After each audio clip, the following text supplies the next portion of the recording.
ये सब तमोगुण की वृत्तियाँ आ जाती हैं। कभी काम भोग रुपया कमाना यश कीर्ति रजोगुण की वृत्तियाँ, कभी थोड़ा सतोगुण की वृत्तियाँ आ जाती हैं। तो बुद्धि शुद्ध तब मानी जाती है जब शुद्ध सतोगुण हो, रजोगुण तमोगुण से रहित हो। वो होगी भजन से। खूब नाम जप करो, जितना अधिक नाम जप करोगे, करते हो? हाँ, जितना अधिक नाम जप करोगे उतना ही पावर आएगा मन में।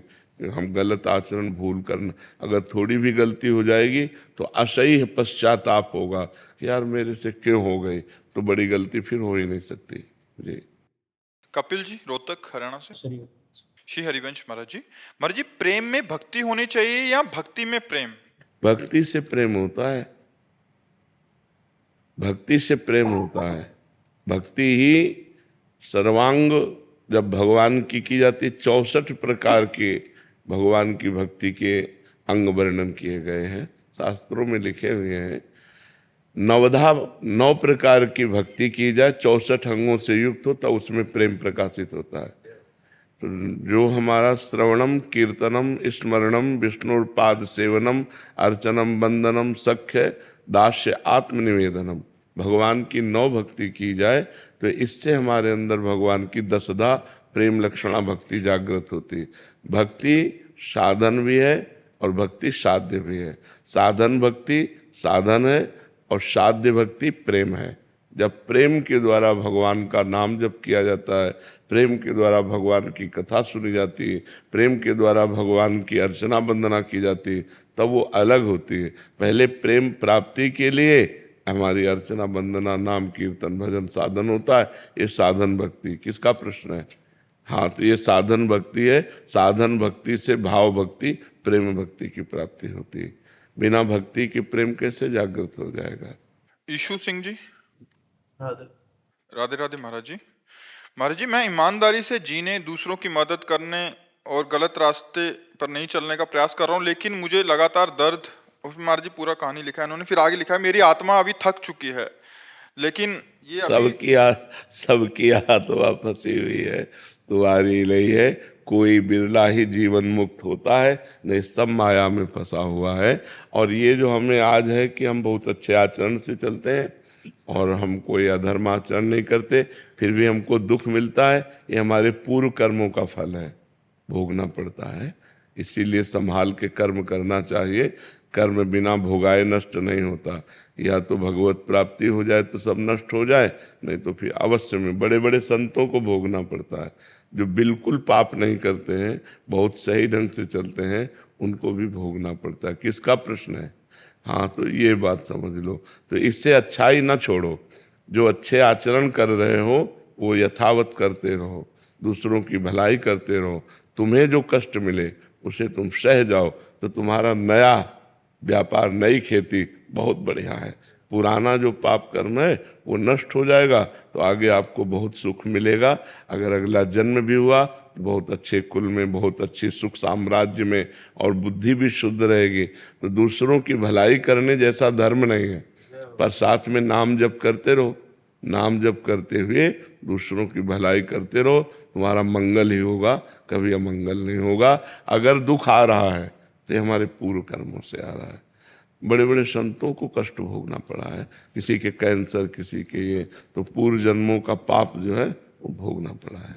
महाराज जी, अगर पूर्व में गलत काम हो गए हैं तो अब राधा नाम का सहारा ले लिया है, तो इसी जन्म में श्री जी मिल जाएंगे महाराज जी? हाँ, इस जन्म में मिल जाएंगे, लेकिन पूरी व्रत पक्की लगनी चाहिए। अब लो नसानी, अब ना नसानी, आज तक किया अब नहीं करेंगे। ऐसे हमारे इतिहास में बहुत से महापुरुषों के चरित्रों में लिखा है कि पहले वैश्यागामी थे, पहले हिंसक चोर डाकू थे, लेकिन जिस दिन से बदले फिर अब लो निशानी, अब ना निशानी। अगर हमसे पाप हो गए हैं और हम नाम जप कर रहे हैं, इससे सारे पाप नष्ट हो जाएंगे तब, जब अब नया पाप नहीं करोगे तब। अगर वही पाप करते रहो, नाम जप करते रहे, तो प्लस हो जाएंगे, जुड़ जाएंगे और हमें दंड मिलेगा। नाम का अलग फल मिलेगा, पाप का फल अलग मिलेगा। अगर आज से हम पाप नहीं करते हैं तो हमारे नाम जप के प्रभाव से पूर्व के सारे पाप भस्म हो जाएंगे और मुझे इसी जन्म में भगवत प्राप्ति हो जाएगी। खूब डट के नाम जप करे, पर डरे, पाप कर्म से डरे। पाप एक अंधियारा है, एक दुख है, एक विपत्ति है, एक महान विघ्न है जो हम कर देते हैं, वो सुरक्षित जमा रहता है, फिर हमको दंड देता है। और जब दंड देता है तब हम अच्छे कर्म कर रहे होंगे तो फिर हमें संशय होता है कि क्या अच्छे कर्म का फल दंड होता है क्या। लेकिन पूर्व का पाप का दंड आया और अच्छे कर्म अब जो है वो आगे हमें सुख देंगे। जैसे गेहूं की फसल बो तो तुरंत थोड़ी काट लोगे कि एक मन गेहूं खेत में बिखेर दिया तो हम दूसरे दिन काट ले, नहीं, 6 महीना, 4 महीना, 5 महीना, 6 महीना में जब फसल आती तब उसी में वो 40 मन एकत्रित कर लेता है। ऐसे आज जो हम सत्कर्म कर रहे हैं वो आज हमको काटने को नहीं मिलेगा, आज हमको काटने को मिलेगी कल की फसल, आज की फसल आगे आएगी। ऐसा धैर्य पूर्वक सत्कर्म करते रहना चाहिए। अधीश राज सरावत जी मुंबई से। राधे राधे। राधे राधे महाराज जी। महाराज जी, जीवन में कई बार हम सही और गलत में अंतर जानने के बाद भी सही मार्ग का चयन नहीं कर पाते। ऐसे में भगवान से किस रूप में सहायता मांगे ताकि हमारी सही मार्ग पर चलने की इच्छा इतनी प्रबल हो जाए कि हम अपने आचरणों और आदतों को बदलाव ला सकें? नाम जप बारी मथे घत होए बरु, शिकताते बरु तेल, बिनु हरि भजन न भवतरिय, या सिद्धांत अपेल। ये अटल निश्चित सिद्धांत है कि आप शास्त्र पढ़ लो, तीर्थयाटन कर लो, और भी अच्छे कर्म कर लो, लेकिन आपकी बुद्धि परम प्रवीण माया से नहीं बच पाएगी। उससे बचने का उपाय भजन है। जब तक भजन जिसके जीवन में नहीं होता तो ज्ञान की बातें करता है, आचरण गिरे हुए ही करता है, वृत्ति उसकी संसार में ही रहती है। और जब हम भजन करते हैं तो हमारी वृत्ति भगवान में रहती है, और जब भगवान का हमारा स्मरण निरंतर चलने लगता है तो बुद्धि इतनी परम प्रवीण हो जाती है कि माया की प्रवीणता को काट करके वो मुक्त हो जाती है। नहीं तो हम कहीं ना कहीं भोगों में फंसे हैं, कहीं किसी शरीरों की आसक्ति में फंसे हैं, कोई रुपए की, कोई नशे की, वह पूरे संसार को फंसाए हुए हैं। अगर बच सकता है, बारी मथे घत होए बरु, शिकताते बरु तेल। कह रहे हैं भले असंभव में संभव हो जाए, जैसे बालू पेलने से तेल असंभव है लेकिन बोले शायद हो जाए, जैसे पानी मथने से घी असंभव है पर कहते शायद ऐसा हो जाए, लेकिन बिना भजन के इस संसार से नहीं तर सकते। इसलिए भगवान का जो परम प्रिय नाम गुरुदेव ने दिया हो या जो अपने को प्रिय लगता हो, खूब नाम जप करें, नाम जप करें, और आचरण जो नहीं करने चाहिए उनसे बचने की चेष्टा करें। बचाएंगे तो भगवान करो सदा तिनके रखवारी, जिम बालक राखे महतारी। जैसे बच्चा गंदी चीज पकड़ना चाहता है, माँ दौड़ के बचा लेती है, ऐसे जो भगवान का भजन करते हैं तो भगवान दौड़ कर उसे बचा लेते हैं। कोई न कोई रूप धारण करके आते हैं और जहाँ वो गलत करना चाहता है उसको बचा लेते हैं। भगवान कहते हैं करो सदा तिनके रखवारी। तिनके किनके? जो नाम जप करते हैं, जो भगवान को हृदय से पुकारते हैं पर असमर्थ हो रहे हैं, गंदी बातें उन्हें गिरा रहे हैं, तो जब वो भगवान को पुकारते हैं तो भगवान किसी न किसी रूप में आकर उनकी रक्षा कर लेते हैं और ऐसा बल देते हैं आगे से हमसे वो गलती ना हो। नहीं कोई भगवान को प्राप्त ही न कर पावे, इतनी प्रबल माया है। अगर भगवान कृपा न करें तो कोई भगवान को प्राप्त ही न कर पावे, इतनी प्रबल माया। शिव विरंचिका मोह को है बपुराण। जब बड़े बड़े भगवत स्वरूपों को मोहित कर ले तो फिर और बेचारा कौन है संसार में। बहुत भगवान की प्रचंड माया है। लाख बार पता है ये गलत है, नहीं करना चाहिए, पर वो करता है। अपने को ज्ञानी समझता है, सब शास्त्रों का ज्ञान है। ये मतलब हम साधारण आदमी की बात नहीं कह रहे, शास्त्रों का ज्ञान है, धर्म से चलने की कोशिश करता है और जानता है गलत है फिर भी कर बैठता है। इतनी प्रचंड माया है कि मान लो जो जानता नहीं तो भाई मेरे को पता नहीं था, गलती हो गई, लेकिन अपने को गलती करने के पहले अंदर आ रहा है ये गलत है, ऐसा नहीं करना चाहिए, बिल्कुल नहीं करना चाहिए।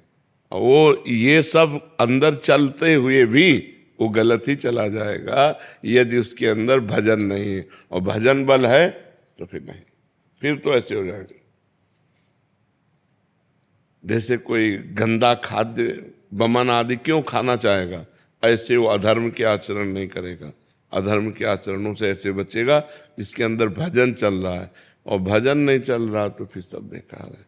इसलिए खूब भजन करो, नाम जप करो, जो भगवान का नाम तुम्हें प्रिय हो, अधिक से अधिक संख्या में करो। चाहे वो आजकल काउंटर चले हैं, माला से, काउंटर से, पर सबसे अच्छी विधि है अंदर चलाना। अंदर उसी का चलता है जिसका पहले अभ्यास हो जाए, और अंदर अंदर भजन होने लगे तो जीवन सार्थक हो गया। शांत बैठा है, कोई माला नहीं, अंदर अंदर भगवान का स्मरण था, पर ये अभ्यास से होता है। अभ्यास के लिए माला, काउंटर आदि की आवश्यकता होती। विविका धवानी जी।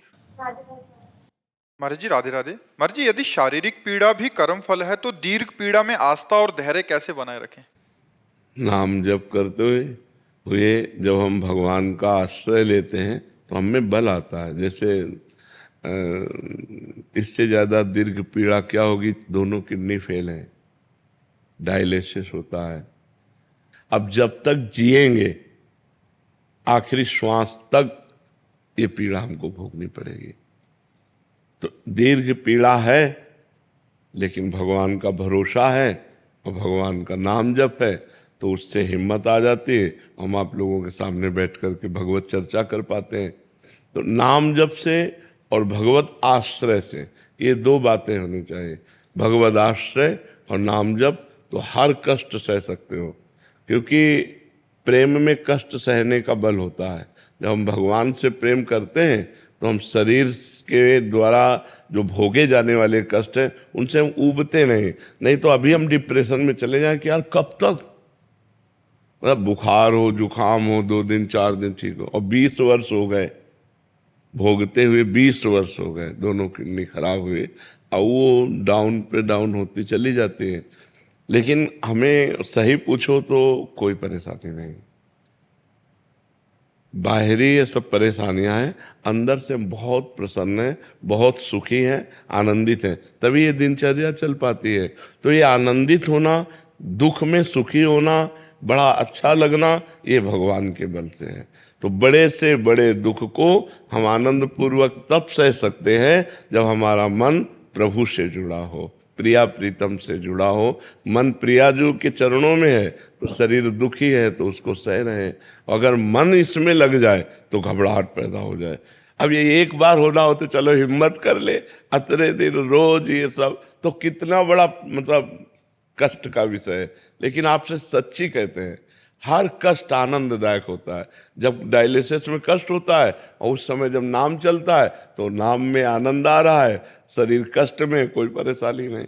अगर नाम ना हो, भगवान का आश्रय ना हो, तब तो रोज मरना है, रोज मरना है।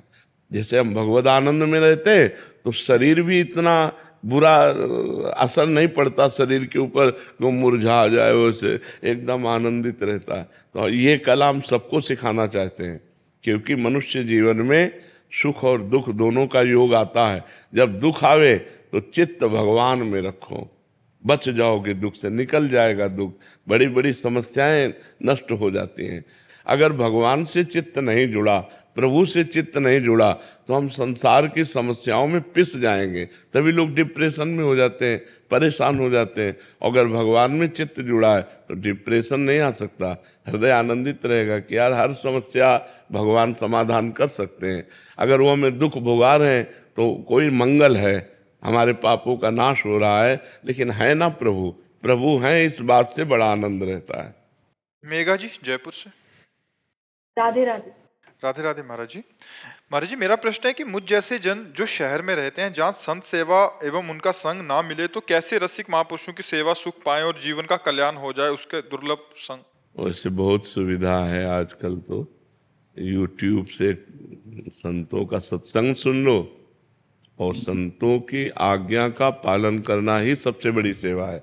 आज्ञा समन सुसाहिब सेवा, रोटी दे देना, कपड़ा दे देना, या रुपया पैसा खान पान जो भी सामग्री है, ये खास सेवा नहीं है। जिससे संत प्रसन्न होते हैं वो सेवा है आज्ञा का पालन करना। तो जो संत सत्संग में कहते हैं वो अगर हम अपने जीवन में उतार लेते हैं तो हम संत सेवा कर लिए। संत आज्ञा शम न सुसाहिब सेवा, अपने साहब की आज्ञा का पालन करना ही सबसे बड़ी सेवा होती है। तो हम यदि संतों को भगवान का जन मानते हैं, भगवान मानते हैं या साक्षात परब्रह्म मानते हैं, तो उनकी यदि बात सुनते हैं और सुनकर मान लेते हैं तो दोनों काम हो जाते हैं। सत्संग भी मिल गया और साधु सेवा भी हो गई, हम उनकी आज्ञा का पालन करते हैं। तो चाहे जिस बड़े बड़े संतों के सब पावन प्रवचन आजकल सोशल मीडिया में है, सर्च करो और सुनो, तो संतों का संग तो घर बैठे मिल जाएगा।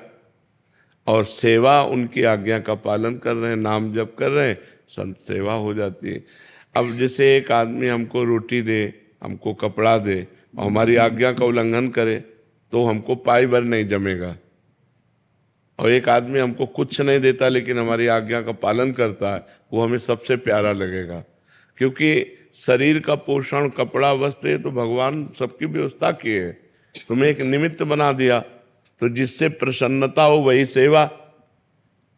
तो साधु सेवा का मतलब है उनकी आज्ञा का पालन करना। और साधु संग अगर हम मोबाइल पे भावना करें कि साक्षात सामने बैठे हैं, मान लो मोबाइल को रख के हम सुन रहे हैं, तो बिल्कुल वैसे ही फल मिलेगा जैसे आप सामने सुन रहे हो, ऐसे ही फल मिलेगा। कितने ऐसे लोग हैं, हजारों लोग जो हमसे अभी भी नहीं मिले लेकिन आचरण सुधर गए, आचरण सुधार लिए। तो मोबाइल से ही तो सुधरे ना, मोबाइल से सत्संग सुना और अपने आचरणों को सुधारा। बड़ी अच्छी, कई लोग ऐसे आते हैं कि मैं 2 वर्ष से आपको सुन रहा हूँ और फिर अपने आचरण बदल दिए, अब नाम जप कर रहा हूँ, आज मिलने को मिला।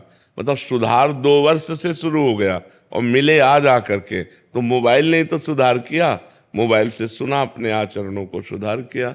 तो हमें लगता है मोबाइल आदि यंत्रों से सत्संग सुन ले और उनकी आज्ञा का पालन करें, यही साधु सेवा है और सबसे बड़ी यही सेवा है और इसी पे टिकना चाहिए। ज़्यादा देखो, संत मिलना बड़ा मुश्किल है। छल, कपट, दंभ, पाखंड, इसका बड़ा विस्तार है। अगर कहीं आपको संत वेश में पाखंड मिल गया तो आपकी तो श्रद्धा चौपट हो जाएगी, नहीं चौपट हो जाएगी यार ऐसा। तो हमें लगता है वचन सुनकर आचरण में उतारना ये सबसे बढ़िया बात रहेगी। दूर से वचन सुना और कभी वृंदावन आए या कभी हरिद्वार कहीं तीर्थ यात्रा में गए, अपने पास 150 रुपये हैं तो किसी संत को अपना दे देते हैं, सेवा दे देते हैं, वस्त्र दे देते हैं, भोजन दे देते हैं। साल 2 साल 4 साल में कभी ऐसा, तो वो भी सेवा बन जाएगी जब कभी अवसर आवे। बका संतों को यही चाहिए कि आप उनकी आज्ञा का पालन करें और आप सुखी रहें, आप भजन करके आनंदित रहें। जी। काव्य पालीवाल जी उज्जैन से। श्री हरिवंश। महाराज जी, वेदों में अग्नि की अद्वितीय महिमा का वर्णन है। महाराज जी, दास के मन में जिज्ञासा है कि उस अग्नि को शरीर के अंदर किस प्रकार अनुभव किया जाए, कृपया मार्गदर्शन। भगवान सबके अहम वैश्वानरो भूत्वा देहिनाम प्राणिमाश्रिता, भगवान ने कहा नहीं मैं सबके अंदर वैश्वानर अग्नि के रूप में विराजमान हूँ। तो भगवान ही तो सब रूप में विराजमान है, चाहे वो अग्नि के रूप में। इंद्रियाणाम मनस्यास्मि, इंद्रियों में मैं मन हूँ, वही सब है। मैं ही पंचभूत हूँ, मैं ही त्रिगुण हूँ, मैं ही पंचभूत और त्रिगुण से परे हूँ। तो भगवान ही सब रूपों में है, चाहे अग्नि रूप में मानो, चाहे वायु रूप में मानो, चाहे आप जल रूप में मानो, चाहे आकाश रूप में मानो, चाहे पृथ्वी रूप में मानो, पंचभूतों के रूप में भी भगवान है। जैसे भगवान ने वर्णन किया अष्टधा प्रकृति का, जो अपरा प्रकृति है और परा प्रकृति दोनों भगवान के स्वरूप हैं। तो अष्टधा प्रकृति में ये सब आता है, जल, अग्नि, वायु, आकाश, पृथ्वी, मन, बुद्धि, अहंकार, ये सब भगवान ही है। सब भगवान मैंने खूब नाम जप करो और भजन करो और शरीर में अनुभव करो, हृदय में भगवान ही साक्षात बैठे हैं। यहाँ जो भगवान शास्त्र शीर्षा पुरुषा शास्त्राक्षात शास्त्रपात सभूमि ग्वं सर्वतस प्रत्वा त्यतिष्ठत दशांगुलम, नाभि से लेकर ऐसे नापो, ये हृदय देश। 10 अंगुल में जो स्थान नाभि से पड़ता है उसे हृदय देश है। त्यतिष्ठत दशांगुलम, यहाँ भगवान विराजमान है। तो स्वयं भगवान विराजमान है, तो सब रूपों में भगवान तो विराजमान है ही है। जी। दिव्यांशु रंजन मिश्रा जी। राधे महाराज जी। राधे राधे महाराज जी। महाराज जी, मैं कोई बहुत भजनानंदी नहीं हूँ। मुझे सपने में कुछ महीने पहले राधा रमन जी के दर्शन हुए थे। वो मंदिर के विग्रह से निकलकर मुस्कुराए और मेरे पास आए। महाराज जी, क्या इसे भगवत साक्षात्कार कहते हैं? नहीं, इसे भगवान की कृपा कहते हैं कि मंगलमय भगवत स्वरूपों के दर्शन होना, संतों के, दिव्य संतों के लेकिन भगवत साक्षात्कार से नहीं। भगवत साक्षात्कार जीवन मुक्त हो जाओगे उसी दिन से। काम, क्रोध, लोभ, मोह, मद, मत्सर इन सब से मुक्त हो जाओगे। शरीर का कोई राग नहीं रहेगा। हृदय परमानंद में लबालब भरा रहेगा। कोई चाह नहीं, कोई शोक नहीं। ये भगवत प्राप्ति के ब्रह्मभूता प्रसन्नात्मा न शोचति न कांक्षति समः सर्वेषु भूतेषु मद भक्तिम लभते पराम। पराभक्ति का स्वरूप होगा ब्रह्मभूत हो जाना, स्वयं भगवत स्वरूप हो गए। जैसे लोहा कभी सोना नहीं बन सकता, वह पारस के स्पर्श मात्र से सोना बन गया। ऐसे ही जो ही भगवत साक्षात्कार होता है तो जीव अपने स्वरूप को प्राप्त हो जाता है। मम दर्शन फल परम अनुपा, देखो, मम दर्शन फल परम अनुपा जीव पाव निज सहज स्वरूपा। वो भगवदाकार वृत्ति, तो वो वृत्ति तो हुई नहीं, वो स्थिति तो हुई नहीं। तो ये कृपा है, भक्ति की ये कृपा है। पर अभी भगवत साक्षात्कार नहीं। भगवत साक्षात्कार ऐसे होगा जैसे हम आपको देख रहे हैं। वो स्वप्न नहीं, वो कोई भावना नहीं। साक्षात्कार का मतलब ही होता है ना, वो कोई स्वप्न नहीं, वो कोई भावना नहीं, साक्षात ऐसे तो फिर जीव निहाल हो जाता है। राहुल जी मुंबई से। श्री हरिवंश। श्री हरिवंश महाराज जी। महाराज जी, श्रीमद् भागवत जी में मद का क्या अर्थ है? मद अहंकार। अहंकार बोले तुम्हें विद्या मद है, विद्या का बहुत मद है। बोले धन का बहुत मद है। तो मद, अभिमान, घमंड ये सब एक ही शब्दों के पर्यायवाची है। जैसे जल, वारी, तोय, पानी, तो बात एक ही हुई ना। बहुत मद, ये शास्त्रीय शब्द में मद है, अभिमान है, घमंड है। उसी बात को कहते हैं कि जो काम, क्रोध, लोभ, मोह, मद। मद का मतलब अहंकार होता है। मत्सर, ये 6 दोष बताए गए। काम, क्रोध, लोभ, मोह, मद, मत्सर। हाँ, काम, क्रोध, मद, मान न मोहा, लोभ न क्षोभ, राग न द्रोहा। तो मद का तात्पर्य है अहम, अहंकार आना। बोले बड़ा अभिमानी है। इसको शास्त्रीय भाषा में जब बोला इसे विद्या का मद है, इसे धन का मद है, मतलब धन का घमंड है, धन का अहंकार है। ऐसे मद शब्द का मतलब अहंकार से है। दर्शन जी अहमदाबाद से। राधा वल्लभ श्री श्री हरिवंश महाराज जी। महाराज जी, अगर साधक भगवत प्राप्ति के मार्ग पर चलना चाहता है और पत्नी भी उसकी सहायता कर रही है, तो क्या बच्चे करना जरूरी है महाराज जी? क्योंकि कई बार अगर होना होगा तो हो जाएगा, नहीं होना होगा तो कितने ऐसे दंपति हैं जो लाखों करोड़ों रुपए लगा चुके और उनके संतान नहीं हो रही। तो संतान भी एक योग होता है, आप उसके कर्ता थोड़ी हैं। अगर आपके 4 संतानें होनी है तो होनी है, नहीं होनी है तो आप चाहे जितना डॉक्टर को दिखा लो, रुपया लगा के दवा ले लो, नहीं होने वाली। बहुत से ऐसे करोड़पति, अरबपति लोग हैं जिनके रुपया की कमी नहीं और डॉक्टरों के संबंध की कमी नहीं, लेकिन संतानें है ही नहीं, लाख उपाय कर लिया। तो हमें लगता है कि भगवान के विधान को मानना चाहिए। अगर भगवान हो सकता है, जैसे आप भक्ति मार्ग में चल रहे हैं, आपकी पत्नी भी भक्ति मार्ग में, तो कोई महाभागवत पुत्र पैदा हो जाए, कोई राष्ट्र को प्राण समर्पित करने वाला वीर पैदा हो जाए, तो हमें निषेध नहीं करना चाहिए। अगर भगवान का विधान है कि 2 संतान उत्पन्न हो और आप उनकी सेवा करते हुए नाम जप, तो भगवान की सेवा बन जाएगी। तो हमें इस पर ज़्यादा विचार नहीं करना चाहिए कि हमें संतान करना है या नहीं करना। ये तो विधान पहले से हो गया। नहीं होना है तो तुम्हारे दोनों के मन में आ जाएगा कि अब हमें करना ही नहीं है, वो आ जाएगा, क्योंकि होना नहीं है। अगर होना है तो हो जाएगा, संतान हो जाएगा। 18 वर्ष ब्याह के बाद संतान होते हैं। 18 वर्ष ब्याह कर किए हो गए और संतान योग बना जाके 18 वर्ष बाद। लास्ट की बहन के भी ऐसे ही था जी, सारी रिपोर्टें नॉर्मल थी दोनों की, हस्बैंड की, वाइफ की, और 18 साल बाद। हाँ, तो वही कह रहा हूँ कि 18 वर्ष बाद संतान का योग होता है। तो जब योग होता है तभी होता है। और योग नहीं होता तो फिर अपने बस की बात थोड़ी, अपने तो एक चिड़ैया नहीं बना सकते, फिर मनुष्य के एक रोम गिर जाए ना, रोम तो हम दोबारा लगा ले सकते, फेविकोल से थोड़ी देर जोड़ दे, वो बात अलग है। तो हम संतान क्या पैदा कर पाएंगे, वो भगवान का योग होता है, अगर वो योग होगा तो है। ऐसी भावना है कि पहले भगवत प्राप्ति, बाकी जो भगवान। नहीं, इसमें ये बात सोचना है कि मेरा लक्ष्य है भगवान की प्राप्ति। अब अगर भगवान की प्राप्ति संतान उत्पन्न होकर उसकी सेवा से होनी है तो भगवान उससे करवा लेंगे। बात समझना है, भगवान के ऊपर जो हम छोड़ देते हैं, देखो भगवत प्राप्ति ऐसे नहीं होती कि ये सब छोड़ दो और भगवत प्राप्ति ऐसे करने से होती है। क्या केवल वेश रखने से भगवत प्राप्ति हो जाती है, या गुफा में रहने से भगवत प्राप्ति हो जाती है, या फलाहार करने से भगवत प्राप्ति हो? हम सबकी काट करके आपको बताते हैं। देखो कितने ऐसे अजगर हैं जो गुफाओं में पड़े रहते हैं, कितने ऐसे जीव जंतु हैं, क्या उनको भगवत प्राप्ति हो जाती है क्या? कितने ऐसे जीव हैं जो केवल जलपान करते हैं, कुछ खाते नहीं, केवल जल पीते हैं, जलचर जीव।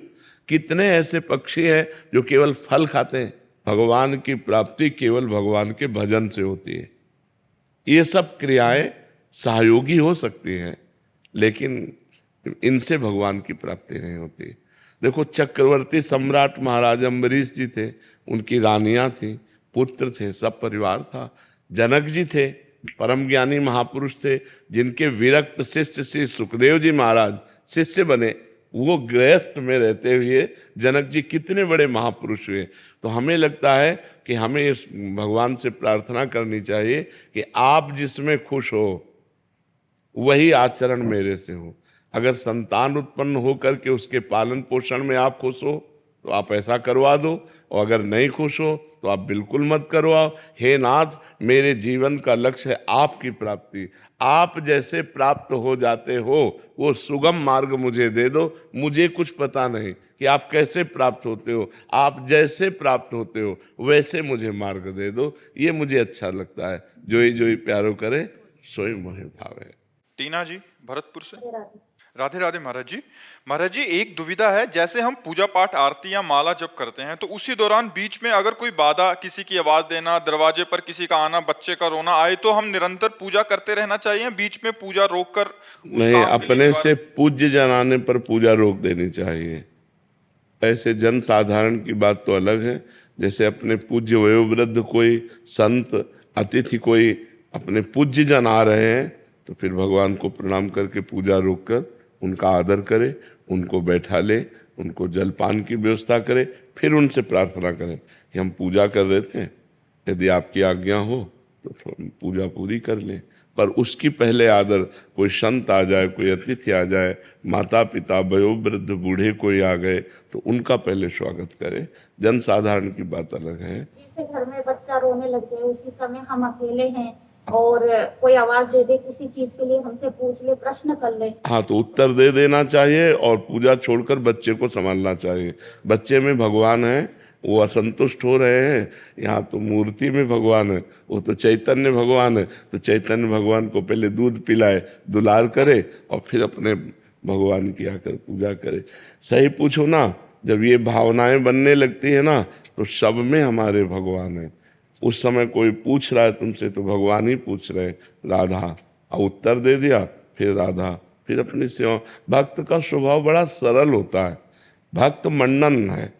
भक्त जो है सबका मंडन करता है, कहीं किसी का खंडन, कहीं किसी को दुख देना, कहीं किसी को उत्तेजित करना, उद्वेगित कर, ये भक्त के नहीं होते। हमारे भगवान तो हैं ही ना, वो कहीं चले थोड़ी जाएंगे। इस रूप में भगवान आए, अतिथि रूप में, दंडोत प्रणाम करो, अपने मर्यादा अनुसार उनकी सेवा करो, फिर ठाकुर सेवा करो। ऐसा हमारे 42 लीला में लिखा है कि यदि सेवा करते समय पूज्य जन, संत जन, भक्त जन, अतिथि जन आ जाए तो हम सेवा को रोक दें और पहले उनका स्वागत करें, फिर उनसे अनुमति लेकर फिर सेवा में करें। ऐसा है। पूजा जी दिल्ली से। राधे राधे महाराज जी। महाराज जी जीवन में कई बार परेशानियां आती हैं तो लगता है हमने कभी किसी का बुरा नहीं किया, फिर ये सब क्यों हो रहा है? अगर ये पिछले जन्मों का है तो इस जन्म में कर्म क्यों फल मिल रहा है इसका मतलब? क्यों फसल आपने बोई है तो काटना आपको ही पड़ेगा, कोई दूसरा थोड़ी काटेगा। आज कत्ल करता है, 10 साल मुकदमा चलता है, 20 साल की सजा होती है, कानून व्यवस्था है। ऐसे ही हमारी भागवतिक कानून व्यवस्था है। भीष्म जी सरसैया पे पड़े हुए हैं और भगवान से कहते हैं कि मैं 70 जन्म तक देख रहा हूँ अपनी दिव्य दृष्टि से, मैंने ऐसा कोई पाप नहीं किया जो मुझे ये दंड मिले कि 6 महीना बाणों की सैया पर। तो भगवान ने कहा 100 के ऊपर चलो। एक बार आप राजा थे और एक सांप को उठा करके बबूल के पेड़ में बड़े बड़े कांटों में ऐसे डाल दिया और वो 6 दिन तक तड़प तड़प करके मरा। उसी का परिणाम आपको 6 महीने बाणों की सैया में। तो एक बार किसी एक आदमी का कत्ल किया तो उसको 50,000 जुर्माना या 1 लाख जुर्माना और आजीवन सजा, क्या दंड मिलते हैं? नहीं मिलते। तो हमारे तो न जाने कितने पाप हैं। अब कौन ऐसा शरीरधारी है जो झूठ नहीं बोल रहा? कौन ऐसा शरीरधारी जिससे पाप नहीं हो रहा? ये तो बात कह देना कि हमसे तो कोई गलती ही नहीं हुई, हमसे तो कोई पाप ही नहीं हुआ, ये बिल्कुल हम अविवेकपूर्ण मानते हैं। नहीं, ऐसा नहीं है। हम सबसे गलतियां होती हैं और उसी भगवान के दरबार में अन्याय नहीं है, क्योंकि वहाँ किसी के गवाही की जरूरत नहीं है। वो सर्वव्यापी परमात्मा आपके हृदय में ही बैठा हुआ है। मत्ता परतरम नान्यत किंचिदस्ति धनंजय, मेरे सिवा और कुछ है ही नहीं, तो उसको गवाही की क्या जरूरत है? वो देख रहा है। तो हमको बहुत धैर्यपूर्वक चलना है। देखो, हम कई बार बता चुके हैं कि हमारे शरीर की रचना 2 कर्म से हुई है, पाप और पुण्य। दोनों के मिश्रण से मनुष्य शरीर बनता है। केवल पाप से यातना देह का निर्माण होता है जो नरक में मिलता है। केवल पुण्य से देव देह का निर्माण होता है जो स्वर्गलोक, महारलोक, जनोलोक, तपलोक, सत्यलोक आदि में। लेकिन मनुष्य लोक में दोनों मिश्रित होते हैं, पाप और पुण्य। तो जिस अवस्था में जो हमें दुख मिलना है वो कर्म हमारे ऊपर लागू हो जाएगा। अगर पुण्य कर्म लागू है तो हमें सुखद अनुकूलता प्रशंसा मिलेगी। अगर पाप कर्म लागू है तो दुख प्रतिकूलता निंदा मिलेगी। वो हमारी वैसी बुद्धि हो जाएगी, जैसी हो भवतव्यता तैसी बने सहाय, आप ना आवे ताहि पे ताहि तहाँ ले जाए। अचानक आपसे ऐसी क्रिया बन जाएगी कि आपकी निंदा होगी, आपकी अवहेलना होगी। अचानक आपसे ऐसी क्रिया बन गई, दांव लग गया कि आपकी प्रशंसा होगी, आपकी जय जय हो जाएगी। वो पूर्व कर्मों का विधान चल रहा है। तो फिर मनुष्य जन्म में महानता क्या है? अब नवीन हमसे पाप ना होने पावे। अब नवीन कर्म हम ऐसे ऐसे समझ समझ के करें कि हमारी आगे की जो जन्म हो या आगे जो हमें मिले वो बहुत अच्छा ही हो, पाप कर्म नहीं होने चाहिए। अब हमसे गलती नहीं होनी चाहिए। अब लो नशानी अब ना सही हो। तो ये पक्की बात समझ लीजिए कि अपने कर्म को ही भोगना पड़ रहा है। इसमें बिल्कुल संशय न कीजिए कि मैंने तो पाप नहीं किया। किसने प्रश्न किया था? ईमानदारी से देखो सखी, वृंदावन में बैठी हो, ईमानदारी से जब से तुम्हें याद है तब से अब तक देखो, केवल इसी जन्म में क्या आपसे पाप नहीं हुई? क्या आपसे गलती नहीं हुई? आप विचार करके देखिए, हमसे पूर्व जन्म में कितनी गलतियां हो गई हैं। इतनी गलतियां हो गई कि भगवान ने कृपा करके मुझे मनुष्य शरीर दिया है। मेरे कर्म से मनुष्य शरीर नहीं मिला। कबहू का करी करुणा नर देहि, देत ईश बिन हेतु सनेहि। अब भी भगवान की कृपा देखो कि आप साधु समागम में बैठी हो, आप वृंदावन आई हो, संत समाज में बैठी हो। अब मोहि भाव भरोस हनुमंता, बिनु हरि कृपा मिले नहीं संता। तो भगवान तो आपको दुलार ही कर रहे हैं, भगवान तो आपको कृपा ही कर रहे हैं। पर अब हमने गलती की है तो वो भोग तो हमें भोगने पड़ेगा। और महाराज जी, इस जन्म का कब भोगना पड़ेगा? अगला। जब अभी जो वर्तमान में गलतियां, अगला। और ऐसा भी हो सकता है कि इसी जन्म में भी उसका दंड मिल जाए। भयानक अपराध, भयानक अपराध। जैसे आप संत द्रोह कर दो, संत निंदा कर दो, किसी संत को मार पीट दो, फिर आपको भयंकर आपको कष्ट। साधु अवज्ञा तुरंत भवानी, भक्तन निंदा अति बुरी भूल करे, जिनको के सुकृत बहुजन्म के छिन्न दाय को। तुरंत अकाल मृत्यु का विधान बन जाएगा, तुरंत अकाल मृत्यु का विधान बन जाएगा, तुरंत भयंकर कष्ट देने वाला योग लग जाएगा। महाराज ये भागवतिक विधान है। भागवतिक विधान है। 2 मिनट में किसी को मार दिया, इसके बाद आजीवन कारागार, और उसको ऊपर से बोले 1 लाख रुपया जुर्माना। तो ये जो हम भोगने आते हैं मृत्यु लोक में, जुर्माना भोगने आते हैं। मूल सजा तो नरक में मिलती है, ये जुर्माना यहाँ होता है, उसको भोगना होता है। तो जो हमें भोगने को मिला उसे मिल, आगे हम कोई पाप कर्म नहीं करेंगे। आगे हम अच्छा भजन करेंगे तो हमें अच्छा मिलेगा। महाराज जी लोग कहते हैं नरक तो किसने देखा है? अब कह दो कि किसने देखा, जब चोरी करोगे और जब तुम्हारे डंडा चलेंगे और जब जेल जाओगे तो अपने आप जान जाओगे कि जेल किसे कहते हैं। बोले किसने देखा है जेल? तो तस्मात् शास्त्रम प्रमाणम ते कार्य कार्यो व्यवस्थित हो, शास्त्र जो कह रहे हैं वो सत्य है, वो असत्य नहीं है। अब हमें बहुत छोटे हैं, कूप मंडूक हैं, जैसे कुआं का मेढक है ना, एक समुद्र का मेढक गया तो कुआं के मेढक ने कहा कहाँ से आए? बोले समुद्र से। बोले तुम्हारा समुद्र कितना बड़ा है? इधर से इधर उछला कुआं का मेढक। बोले इतना बड़ा है? बोले नहीं। बोले इतना बड़ा है? बोले नहीं। बोले जिंदगी भर तू उछलता रहे तो भी तू समुद्र की था नहीं पा सकता। अनंत ब्रह्मांडों के रचयिता भगवान ने रचा है, स्वर्ग नरक पाप पुण्य उसका फल दोनों रचे और आपको छूट दे दी है, आप पाप कमा लो या पुण्य कमा लो। तो मनमानी आचरण करने में कोई तो मानता नहीं है, और जब परिणाम आता है तब भगवान को कोसता है। तो ये विधान भगवान का बनाया हुआ आपके कर्म के अनुसार है, आपने जो कर्म किया उसके अनुसार विधान बनाया हुआ है। को न काहू के सुख दुख कर दाता, निज कृत कर्म भोग सुन भ्राता। इसीलिए जो धर्मात्मा पुरुष होते हैं, शास्त्र को जानने वाले होते हैं, एक भी कदम गलत नहीं रखते। भाई मैं नहीं पाप कर्म नहीं करूंगा, तो मुझे मार डालो पाप कर्म नहीं करूंगा, चाहे जितना कष्ट दो मैं अधर्म नहीं करूं, क्योंकि जानते हैं कि अधर्म जो है ब्याज के ऊपर ब्याज लग करके ऐसा फलीभूत होगा कि हमारे पुरखा पानी पा जाएंगे भोगते भोगते। तो ये भगवान का गलती थोड़ी है कि यार एक को तो इतनी सुख सुविधा दे दी, एक को इतनी दुख दुविधा दे दी। नहीं, दोनों के कर्म हैं। उसने कर्म किया उस जगह पहुंच गया, उसने कर्म किया इस जगह पहुंच गया। एक बार राजसूय यज्ञ में एक चीटा एक दाना लेकर के चावल का, और एक टांग टूटी हुई थी, 3 टांगों से बड़ी मेहनत से चल रहा था। अर्जुन जी ने देखा, भगवान से कहा सर्वलोक महेश्वर श्री कृष्ण, क्या इस पर कभी कृपा नहीं होगी? ये बेचारा चीटा एक चावल के दाने को बड़ी मेहनत से ले जा रहा है। तो भगवान ने कहा तुम्हें पता नहीं मुझे पता है, ये 14 बार इंद्र बन चुका है। राजसूय यज्ञ का वो चीटा जो एक दाना चावल बड़ी मेहनत से ले जा रहा था, वो 14 बार इंद्र बन चुका है। महाराज नहुष इंद्र के पद में थे, और व्यभिचार प्रवृत्ति से इंद्राणी के साथ भाव गलत किया तो तुरंत जो है अजगर की योनि में आ गए। कर्म तुरंत देखो ना, बड़े बड़े अधिकारी को सस्पेंड कर दिया जाता है।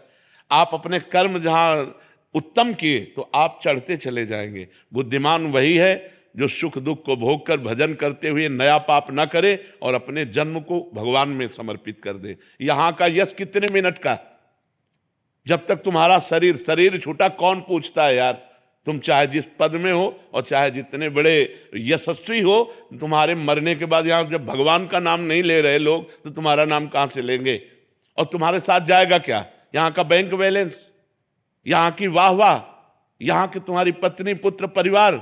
अरे जब देह नहीं जाएगा तो तुम्हारे साथ कुछ नहीं जाएगा। दुनिया में लाखों का मेला जुड़ा, हंसा जब जब उड़ा तो अकेला उड़ा। उसे अकेला भोगना पड़ता है, फिर नई योनियों में जाकर के दुर्गति भोगता है। इसलिए होश में रहो, जो पूर्व पाप का कर्म है उसे भोग लो हंसते हुए। आगे कोई पाप मत करो, नाम जप करो और अच्छे आचरण करते हुए विजय को प्राप्त हो। परमात्मा ने तुम्हें खेती दे दी और बीज दे दिया, अब बोते क्या हो ये तुम्हें देखना है। खेती दे दी भारत भूमि में मनुष्य शरीर, बीज दे दिया तुम्हारी बुद्धि। पाप कर्म बोते हो या पुण्य कर्म बोते हो? अब बम्बुल बोओगे, दाग छुआरा खाना चाहोगे तो बेवकूफ़ी होगी। गन्ना बोओगे तो गन्ना मिलेगा, बम्बुल बोओगे तो बम्बुल मिलेगा। अवश्य में भोक्तव्यम कृतम कर्म शुभाशुभम। यहाँ मनमानी आचरण करते हैं, इसके बाद भगवान को दोष देते हैं। नहीं भाई, बहुत संभल करके करो, फिर देखो आपको आनंद आता है कि नहीं। हम अंदर की तुम्हें बात कहते हैं, यदि तुमसे पाप कर्म ना हो तो आप देखो आप सुख में ही डूबते चले जाओगे। लेकिन मनमानी आचरण करते हो, पाप करते हो, जब उसका दंड आता तो भगवान को कोसते हो। भगवान एक सर्व समर्थ पिता है जो तुम्हें दे दिया, अब तुम उसका वर्ताव क्या करते हो अपनी श्वासों का, अपनी बुद्धि का, ये तुम देखो। अपनी श्वासें और बुद्धि गंदे कामों में लगाओगे, बोले सफाया करवा दिया, गर्भ गिरा दिया। अरे इतनी हमारे वैज्ञानिकों ने व्यवस्थाएं रखी है कि आप वहां तक पहुंचो ही मती। जब गर्भ आ गया है तो उसको नष्ट करो ही मती। वो भगवान का जीव अंश है, अब आप उसकी हत्या करोगे, उसका दंड मिलेगा कि नहीं मिलेगा? और जब दंड मिलेगा बोले हमने तो कोई पाप किया नहीं। पराये पुरुष से व्यभिचार करोगे, हमने कोई पाप नहीं किया। पराई स्त्री से व्यभिचार करोगे, हमने कोई, हमारा शास्त्र कह रहा है ये व्यभिचार है, ये पाप है।